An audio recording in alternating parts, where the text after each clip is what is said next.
एक नदी और अद्भुत है जिसका नाम है मां नर्मदा। नर्मदा मैया को 24 मुख हैं। नर्मदा मां के किनारे हर साधना सिद्ध हो जाती है। आदि शंकराचार्य भगवान को नारायण का दर्शन मां नर्मदा के किनारे ही हुआ। और भगवान नारायण ने कहा था कि मेरा एक रूप नारद कुंड में है, मेरी प्रतिमा को बाहर निकाला जाए। भगवान शंकराचार्य जी ने उस प्रतिमा को निकलवाया बाहर, मंदिर में स्थापना करा दी। उन्हीं को तो आज हम बद्रीनाथ भगवान के नाम से जानते हैं। नर्मदा के किनारे पर उन्हें भगवान नारायण का दर्शन हुआ। कभी ओमकारेश्वर जाइए, मां नर्मदा के दिव्य तट पर ममलेश्वर और ओमकारेश्वर, क्या आनंद आता है। नर्मदा मां के प्रति पूर्ण श्रद्धा रखिए। गंगा जी का स्नान और मां नर्मदा का दर्शन एक बराबर है। मां तो नर्मदा नदी ब्रह्मचारिणी है, इसके दर्शन मात्र से कल्याण होता है। नदियों के इतिहास में ऐसी सिर्फ एक मां सिर्फ नर्मदा नदी है जिसकी परिक्रमा लगती है, और किसी भी नदी की परिक्रमा नहीं लगती। मां नर्मदा की परिक्रमा लगती है। 3 वर्ष 3 महीना 13 दिन में मां नर्मदा की पैदल एक परिक्रमा पूरी होती है। 3 साल 3 महीना 13 दिन एक परिक्रमा पैदल पूरी होती है। गाड़ी से तो लोग 15 से 20 दिन में कर देते हैं। भगवान कभी कृपा करे आप सबको मां भगवती नर्मदा की प्रदक्षिणा परिक्रमा करने का सौभाग्य प्राप्त हो। मां नर्मदा अपने आप में बड़ी अद्भुत है, दिव्य है, विशेष है। उसी के लिए कहा गया चतुर्विंश मुखा पुण्यान नर्मदा च महानदी। इसको नदी नहीं, इसको महानदी। जो 7 नदियां हैं ना, 7 गंगा, उसमें मां तो नर्मदा का नाम आता है। पिछले साल आपको भादों के महीने में नर्मदा पुराण सुनाया गया है, बहुत विस्तार किया गया। स्कंद पुराण का एक भाग है नर्मदा पुराण,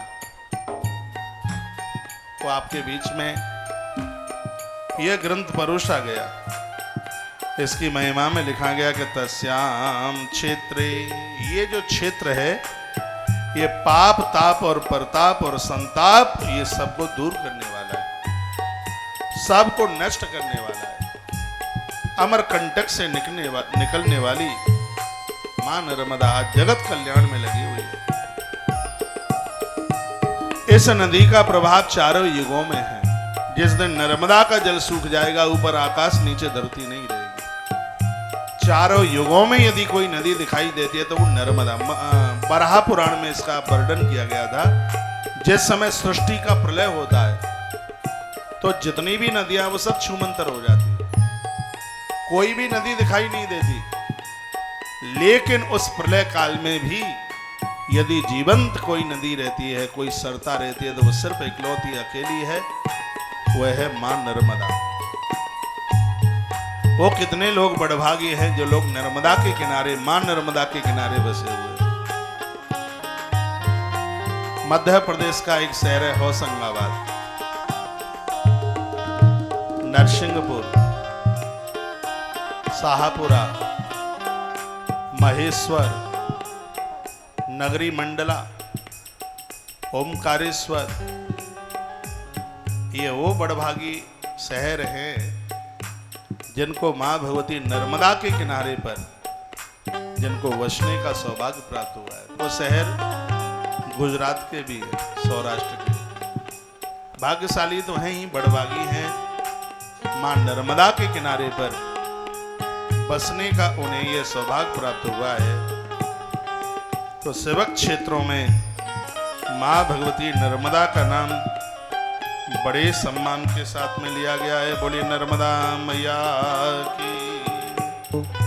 देखा है तत्र स्नानोपवासेन पदम वैनायकम लभेत चतुर्विंश मुखा पुण्याम नर्मदा च महानदी।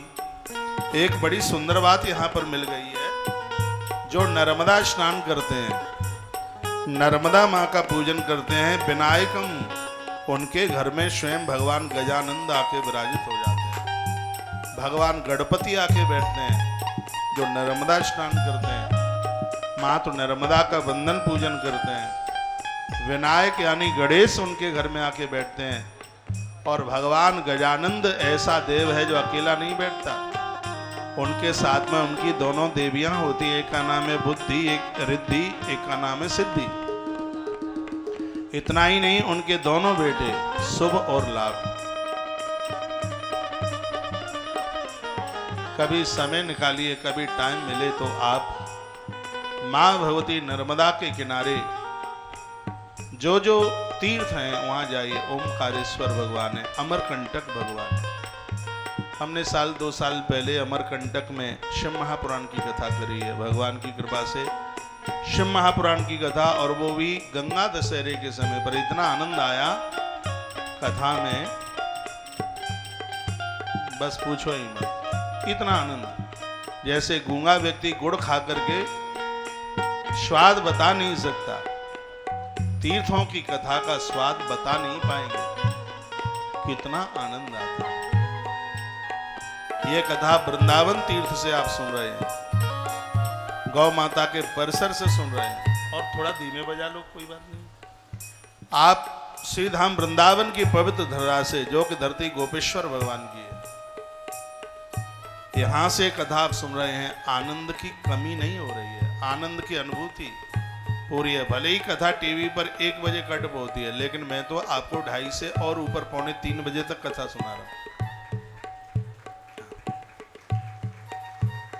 अब आपके पास मोबाइल दुरुस्त है तो आप सुन रहे हैं। बहुत रुपया पैसा आप खर्च कर देते हैं, एक मोबाइल की व्यवस्था कर लें, क्योंकि अभी तो आगे उपनिषदों की कथा आने वाली है। कथा 1 बजे के बाद छूट भी जाती है तो 9:30 बजे सुबह फिर वह कथा सत्संग टीवी पर आरंभ हो जाती है। बहुत बड़ी तादाद में आप सुनते भी हैं। जिनके पास मोबाइल में यूट्यूब की व्यवस्था नहीं है वो सुनते हैं उस कथा को, और सुनने लायक कथा होती है। ये मत सोचना कि ये बासी हो गई कथा। जो 1 बजे के बाद नहीं सुन पाते हैं, वो 9:30 बजे से बचे हुए अवशेष महापुराण के भाग को आप जरूर सुना करें।